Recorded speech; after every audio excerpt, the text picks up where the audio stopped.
Actually அதில் நான் mention பண்ணாதது வந்து இந்த வீடியோவில் நான் மென்ஷன் பண்ணிடுறேன்.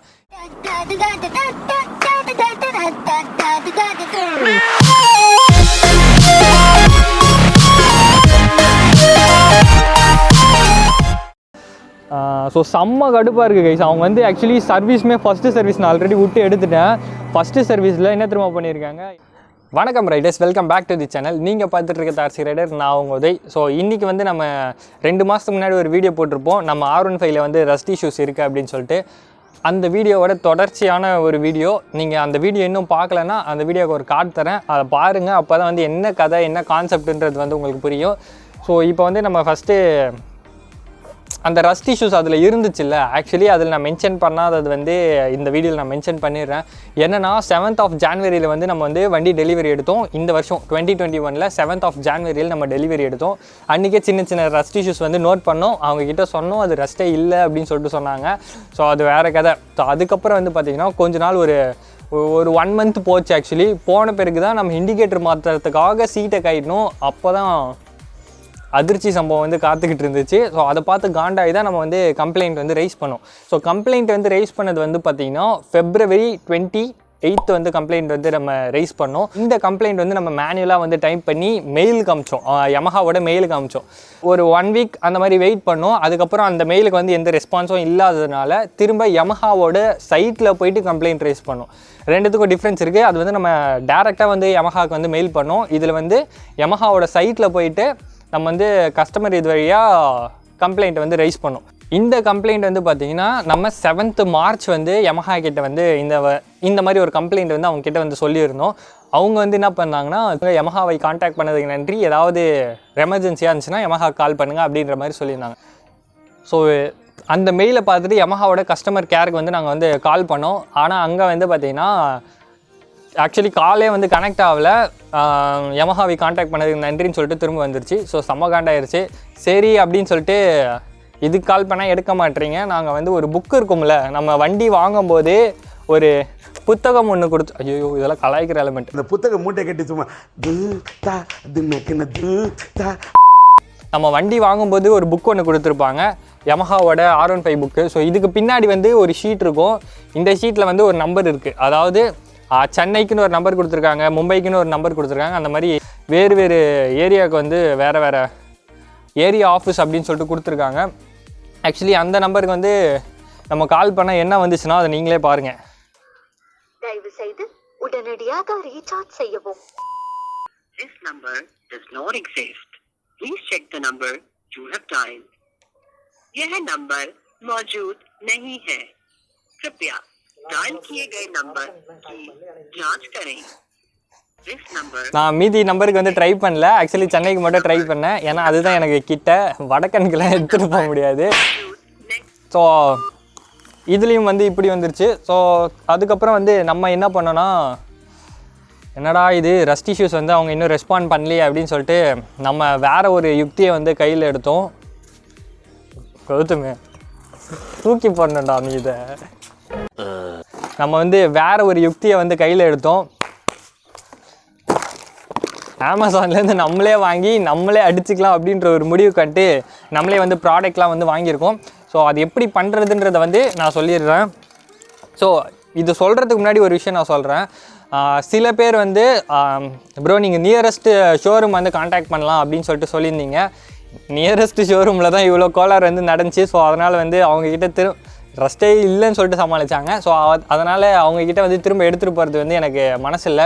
சரி யமஹா மூலியமாக ஏதாவது பண்ணலான்னு சொல்லிட்டு பார்த்தா அதுக்கும் வந்து வாய்ப்பு இல்லை. சில பேர் வந்து நம்ம சேனல் வந்து அந்த வீடியோ கீழே வந்து கமெண்ட் பண்ணியிருந்தீங்க, ப்ரோ எனக்கு வந்து ரஸ்ட் இஷ்யூ வந்து சரி பண்ணி கொடுத்தாங்க, நான் வந்து ஷோரூம்க்கு எடுத்துகிட்டு போனேன், அவங்க ஸ்ப்ரே பண்ணி கொடுத்தாங்க, ஸ்ப்ரே பெயிண்ட் யூஸ் பண்ணி அப்படின்னு சொல்லிட்டு ஒரு கமெண்ட் வந்து இருந்துச்சு. ஸோ அதை நான் வந்து இங்கே மென்ஷன் பண்ணுறேன். உங்களுக்கு இன்கேஸ் ரஸ்ட் இஷ்யூஸ் இருந்துச்சுன்னா நீங்கள் ஷோரூமுக்கு போயிட்டு கேட்கலாம் என்ன பண்ணுறது அப்படின்னு சொல்லிட்டு நீங்கள் அவங்ககிட்ட வந்து கேட்கலாம். ஏற்கனவே அந்த மாதிரி ஒரு இஷ்யூ வந்து சால்வ் பண்ணியிருக்காங்க அப்படின்றது வந்து நான் இங்கே குறிப்பிட வேண்டியது என் கடமை. நான் ஏன் பண்ணலன்னா, எனக்கு வந்து அவங்க எப்படி பண்ணுவாங்கன்னு சொல்லிட்டு தெரியல. ஸோ அதனால் வந்து நம்மளே பண்ணிக்கிட்டால் நம்ம கொஞ்சம் சாட்டிஸ்ஃபேக்ஷனாக இருக்கும் அப்படின்னு சொல்லிட்டு நானாக வந்து ப்ராடக்ட்ஸ் வந்து வாங்கிட்டேன்.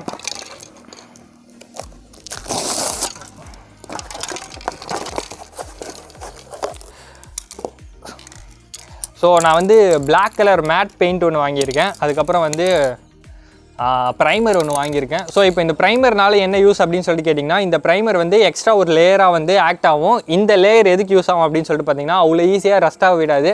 அதே மாதிரி பெயிண்ட் வந்து நல்லா வந்து ஒட்டுறதுக்கு வந்து யூஸ் ஆகும். ஸோ அதனால் இந்த ப்ரைமர் வந்து நம்ம யூஸ் பண்ணுறோம். நீங்கள் இந்த பிராண்ட் வாங்கணும்லாம் இல்லை, நீங்கள் எது வேணால் வாங்கிக்கலாம். இதில் வந்து கொஞ்சம் ரேட்டிங்ஸ் நல்லா இருந்ததுனால நான் வந்து இது வாங்கியிருக்கேன். ஸோ அதுக்கப்புறம் வந்து பார்த்திங்கன்னா நிப்பான்லேருந்து ஒரு ஆட்டோமோட்டிவ் பெயிண்ட் இது. ஸோ பிளாக் கலர் வந்து வாங்கியிருக்கேன். நம்ம இது வந்து மேட் பிளாக்ன்றதுனால நான் மேட் பிளாக் வந்து வாங்கியிருக்கேன். ஸோ இப்போ வந்து எப்படி பண்ணுன்ற ப்ரொசீஜர் வந்து நான் சொல்கிறேன். ஸோ ஃபஸ்ட்டு விஷயம், நம்ம பெயிண்ட் பண்ணுறதுக்கு முன்னாடி அந்த சர்ஃபேஸை வந்து ப்ரிப்பேர் பண்ணணும். இதை வந்து சர்ஃபேஸ் ப்ரிப்பரேஷன் அப்படின்னு சொல்லிட்டு சொல்லுவாங்க. ஸோ இதுக்கு என்ன பண்ணணும் அப்படின்னு சொல்லிட்டு கேட்டிங்கன்னா, ஸோ இப்போ வந்து ஒரு இடத்துல ரஸ்ட்டாக இருக்குது, அதை சுற்றி வந்து ரஸ்ட்டும் இருக்கும், மீதி அந்த பெயிண்ட்டும் இருக்கும். ஸோ அதெல்லாம் வந்து நம்ம இப்போ கிளியர் பண்ணணும். கிளியர் பண்ணுறதுக்கு ஃபஸ்ட்டு என்ன பண்ணணும்னா, சாண்ட் பேப்பர் வாங்கிக்கோங்க. ஸோ சாண்ட் பேப்பர்லேயே நிறைய கிரேட்ஸ் இருக்குது. நான் வந்து கொஞ்சம் ஃபைனான ஒரு சாண்ட் பேப்பர் வந்து யூஸ் பண்ணேன். நான் வந்து 240 யூஸ் பண்ணேன்னு நினைக்கிறேன். 240 தானே கோதம், அரௌண்ட் 240 கிட்ட அது நான் என்னன்னு சொல்லிட்டு தெளிவாக போடுறேன். ஸோ ஒரு சாண்ட் பேப்பர் எடுத்துகிட்டு நல்லா வந்து தேய்ச்சி அதில் இருக்கிற ரஸ்ட்டை வந்து ஃபஸ்ட்டு ரிமூவ் பண்ணிட்டோம். ஸோ அதை சுற்றி இருக்க பெயிண்ட்டுமே வந்து ரிமூவ் பண்ணிட்டோம். ரிமூவ் பண்ணிவிட்டு இன்கேஸ் ரஸ்ட்டு போகலன்னா WD-40 லைட்டாக ஸ்ப்ரே பண்ணி நீங்கள் இது பண்ணிங்கன்னா இன்னும் கொஞ்சம் ஈஸியாகவே வந்து ரஸ்ட்டு போயிடும். ஸோ WD-40யும் வாங்கி வச்சுக்கோங்க, யூஸ்ஃபுல்லாக இருக்கும் இந்த ப்ரொசீஜரில். ஸோ ஃபஸ்ட் விஷயம், WD-40 வந்து ஸ்ப்ரே பண்ணுறோம். அதுக்கு மேலே வந்து சாண்ட் பேப்பர் வச்சு தேய்க்கிறோம். ரஸ்ட்டு ரிமூவ் ஆகிடும். ரஸ்ட்டும் அழுக்கும் எல்லாமே ரிமூவ் ஆகிடும். மீதி இருக்க பெயிண்ட்டுமே வந்து ரிமூவ் ஆகிடும். ரிமூவ் ஆகிட்ட பிறகு ஒரு பவுலில் வந்து பெட்ரோல் எடுத்துக்கோங்க. பெட்ரோலை வந்து எதுலையாவது ஒரு க்ளீனான துணி இல்லைனா ஒரு காட்டன் அந்த மாதிரி வச்சு அதை வச்சு நல்லா தொடச்சுங்க. ஸோ இந்த பெட்ரோல் எதுக்கு நம்ம யூஸ் பண்ணுறோம் அப்படின்னா, இப்போ WD-40 வந்து பெயிண்ட்டை வந்து சம்டைம்ஸ் வந்து ஒட்ட விடாது அது மேலே. ஸோ அதனால் வந்து பெட்ரோல் யூஸ் பண்ணி நம்ம க்ளீன் பண்ணிட்டோன்னா அப்படியே பலபலன்னு ஆகிடும், டஸ்ட்டு ஃப்ரீ ஆகிடும். அதே மாதிரி வந்து ரஸ்ட்டு ஃப்ரீயாகவும் ஆகிடும். ஸோ நல்லா வந்து க்ளீன் பண்ணிக்கோங்க. ஸோ அதுக்கப்புறம் வந்து பார்த்திங்கன்னா இந்த ப்ரைமர் இருக்குல்ல, இந்த ப்ரைமரை வந்து நல்லா ஷேக் பண்ணிட்டு அடித்து விட்டுருங்க. அது மேலே அடித்து விட்டு அது கொஞ்சம் நேரம் காயணும். ஆக்சுவலி ஒரு 45 minutes to 1 hour வந்து நல்லா காயணும். காஞ்சதுக்கப்புறம் அது மேலே வந்து நீங்கள் பெயிண்ட்டை வந்து அப்ளை பண்ணலாம். ஓகேவா? ஸோ இன்னொரு விஷயம், நீங்கள் பெயிண்ட் அப்ளை பண்ணும்போது ரொம்ப இதுவாக அடிக்காதீங்க, லேயர் பை லேயராக போங்க. ஸோ அப்போ தான் வந்து ஒரு நல்ல குவாலிட்டி பெயிண்ட் வந்து கிடைக்கும். அதே மாதிரி முக்கியமான விஷயம், இதை வந்து அவுட்டோரில் பண்ணுறீங்க அப்படின்னா, உங்கள் ஏரியாவில் டஸ்ட் அவ்வளோவா பறக்கலை அப்படின்னா மட்டும் வெளியே வச்சு பண்ணுங்கள். அப்படி இல்லைனா வந்து நீங்கள் ஏதாவது ஒரு க்ளோஸ்டு என்விரான்மெண்ட்டில் வச்சு பண்ணுறது வந்து ரொம்பவே நல்ல விஷயம். ஸோ அதே மாதிரி பெயிண்ட்டை வந்து மூக்கில் அதிகமாக ஏறும், அதுக்கு மாஸ்க் போட்டுக்கோங்க. அப்படி இல்லைன்னா கிளாத் ஏதாவது யூஸ் பண்ணி கவர் பண்ணிக்கோங்க. ஸோ இது ஒரு விஷயம். நான் இது வந்து இப்படி தான் வந்து நம்ம வந்து ரஸ்ட்டை வந்து கிளியர் பண்ணோம். ஸோ இதெல்லாம் பண்ணி ஒரு 1 month ஆயிடுச்சு, பண்ணி முடித்து ஒரு 1 month ஆயிடுச்சு. இப்போது கரண்ட்டாக வந்து நாங்கள் பெயிண்ட் பண்ணி ஒரு 1.5 மாதத்துக்கிட்ட இருக்கும், 1.5 மாதத்துக்கு மேலே இருக்கும். இப்போ வரைக்கும் பெயிண்ட்டு நல்லா இருக்குது. திரும்ப வந்து ரஸ்ட்டு எதுவுமே வரலை. Yamaha கிட்டேருந்து எந்த ரெஸ்பான்ஸும் இல்லையா அப்படின்னு சொல்லிட்டு கேட்டிங்கன்னா, ரெஸ்பான்ஸ் இருந்துச்சு. அவங்க வந்து நம்ம கால் பண்ணியிருந்தாங்க, April 3rd அன்றைக்கி கால் பண்ணியிருந்தாங்க. அதாவது நம்ம கம்ப்ளைண்ட் ரைஸ் பண்ணியிருந்தது வந்து பார்த்திங்கன்னா February 28. அவங்க வந்து கால் பண்ணது வந்து April 3rd அன்றைக்கி கால் பண்ணியிருந்தாங்க. ஸோ ஒரு 1 month கேப் இருக்குது. ஒரு 30 daysல வந்து அவங்க வந்து கால் பண்ணியிருந்தாங்க. ஸோ நீங்கள் வந்து Yamaha கிட்ட கம்ப்ளைண்ட் வந்து ரைஸ் பண்ணுறீங்க அப்படின்னா, முக்கியமான விஷயம் ட்ரூ காலரை வந்து அன்இன்ஸ்டால் பண்ணி வச்சுக்கோங்க. ஏன்னா வந்து Yamaha கிட்டேருந்து கால் வரும்போது ட்ரூ காலர் வந்து ஸ்பேம் கால்னு சொல்லிட்டு பிளாக் பண்ணிடுது. எங்களுக்கு வந்த காலுமே ஸ்பேம் கால் அப்படின்னு சொல்லிட்டு பிளாக் ஆயிடுச்சு. ஓகேவா? இதெல்லாம் வந்து நான் ரஸ்ட் இஷ்யூஸ் வந்து நம்மளே வந்து சரி பண்ணதுக்கப்புறம் வந்த கால் அது ஆக்சுவலி. அதுக்கப்புறம் வந்து பார்த்திங்கன்னா ரஸ்ட் இஷ்யூஸ் வந்து வாரண்டியில் கிளைம் ஆகுமா அப்படின்னு சொல்லிட்டு நிறைய பேர் வந்து கேட்டிருந்தீங்க. ஆக்சுவலி ஒரு டவுட் இருக்குது எனக்குமே. அது என்னென்னா அப்படின்னா, இந்த ஒரு புக்கு கொடுத்துருக்காங்கல்ல, அந்த புக்கில் வந்து வாரண்டியோட காலம் கீழே ரஸ்ட் இஷ்யூஸ் வந்து வாரண்டியில் வந்து கிளைம் ஆகாது அப்படின்ற மாதிரி தான் வந்து போட்டிருக்காங்க. ஸோ அதனால் வந்து இது Yamaha ஃபிக்ஸ் பண்ணுவாங்க அப்படின்னு சொல்லிட்டு நம்ம நினைக்கக்கூடாது.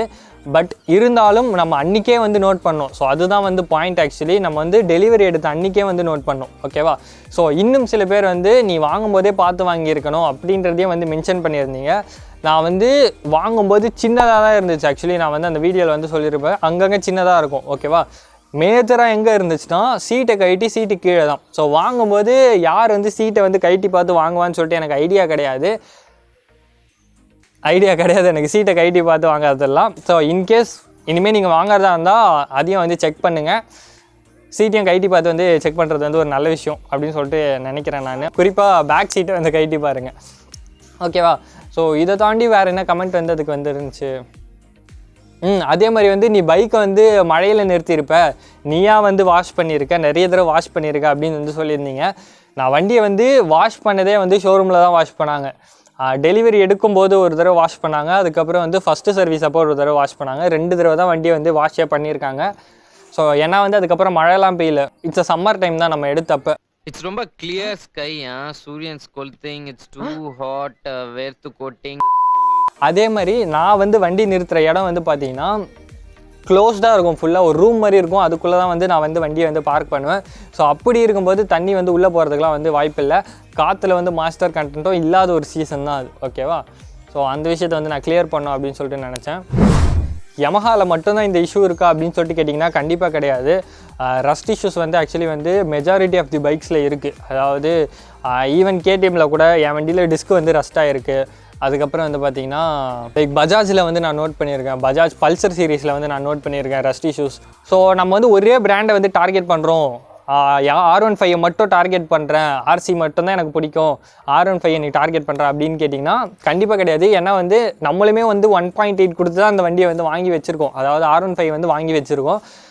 என்ன சொல்கிறது, குறை சொல்கிறதுக்குன்னு யாரும் வாங்க மாட்டாங்க. நம்ம வாங்கி அன்எக்ஸ்பெக்டடாக இப்படி நடக்கும்போது தான் அது வந்து நான் வந்து உங்ககிட்ட ஷேர் பண்ணுறேன். இன்கேஸ் நீங்கள் வாங்குற மாதிரி இருந்துச்சுன்னா உங்களுக்கு வந்து அது யூஸ்ஃபுல்லாக இருக்கலாம் அப்படின்னு சொல்லிட்டு தான் உங்ககிட்ட வந்து நான் இந்த விஷயத்தெல்லாம் வந்து ஷேர் பண்ணுறேன். அதே மாதிரி சில பேருக்கு வந்து வண்டி எடுத்துமே இன்னும் நல்லா இருக்குன்ற மாதிரியும் மென்ஷன் பண்ணியிருந்தீங்க. மோர் தென் 1 இயர் ஆகுது ப்ரோ, இருந்தாலுமே எனக்கு வந்து ரஸ்ட்டெல்லாம் இல்லை, இனிமேல் வண்டி க்ளீனாக தான் இருக்குது அப்படின்ற மாதிரியும் சில பேர் வந்து கமெண்ட் வந்து பண்ணியிருந்தீங்க. அவங்கெல்லாம் புண்ணியம் பண்ணியிருக்காங்க அப்படின்னு சொல்லிட்டு V3 ஓனரே வந்து சொல்கிறாப்புல. அதே மாதிரி ரஸ்ட்டை எப்படி ப்ரிவெண்ட் பண்ணுறது அப்படின்றதையும் நான் வந்து சொல்லிடுறேன். இப்போ வந்து நீங்கள் புதுசாக இப்போ தான் வண்டி எடுத்துருக்கீங்க அப்படின்னா இது வந்து உங்களுக்கு யூஸ் ஆகும். இப்போ வந்து செயின், டிஸ்க் இதெல்லாம் இருக்குல்ல, ஸோ இதெல்லாம் வந்து பார்த்திங்கன்னா விசிபிளான மெட்டாலிக் பார்ட்ஸ். இது மேலே வந்து பெயிண்ட் சர்ஃபேஸ்லாம் எதுவுமே இருக்காது, ஒரு ப்ரொடெக்ஷனுக்கு எதுவுமே இருக்காது, ஓகேவா? இதுதான் வந்து ஆக்சுவலி வந்து ஃபஸ்ட்டு ரஸ்ட் ஆகக்கூடிய பார்ட்ஸ் இது ரெண்டும். இதெல்லாம் வந்து நீங்கள் செயினை வந்து ப்ராப்பராக லூப் பண்ணி வச்சுக்கோங்க. அதே மாதிரி டிஸ்க் வந்து இன்கேஸ் மழையிலலாம் நீங்கள் வந்து எங்கேயாவது எடுத்துகிட்டு போயிட்டு வந்தீங்கன்னா WD-40 வந்து ஸ்ப்ரே பண்ணி தொடச்சி வச்சுருங்க. ஸோ இது வந்து ரொம்பவே வந்து உங்களுக்கு ஹெல்ப்ஃபுல்லாக இருக்கும். அந்த ஒரு விஷயம் WD-40 வந்து ஒரு லைஃப் சேவர் மாதிரி ஆக்சுவலி இந்த விஷயத்துலலாம். அதே மாதிரி வண்டியில் இருக்க நட்ஸு, போல்ட்ஸ், அதாவது அதுவும் விசிபிள் மெட்டல் தான், அதெல்லாம் வந்து நீங்கள் வந்து WD-40 ஸ்ப்ரே பண்ணி அதை வந்து க்ளீன் பண்ணி தொடச்சி வச்சுக்கோங்க.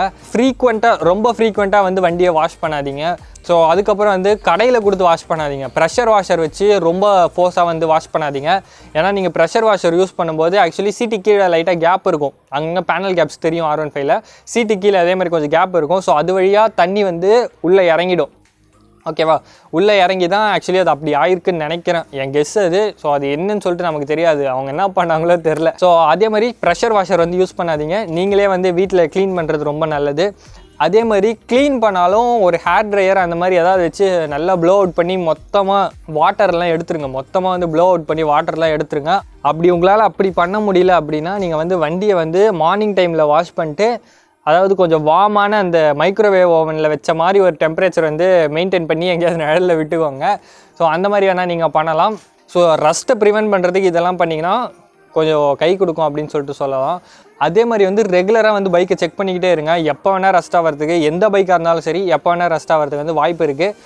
நீங்கள் வந்து ஸ்டார்டிங்லேயே வந்து செக் பண்ணிக்கிட்டே இருங்க. அதாவது இப்போ நீங்கள் ஒரு வாரத்துக்கு ஒரு தடவை கண்டிப்பாக வந்து செக் பண்ணி முடிச்சிருங்க.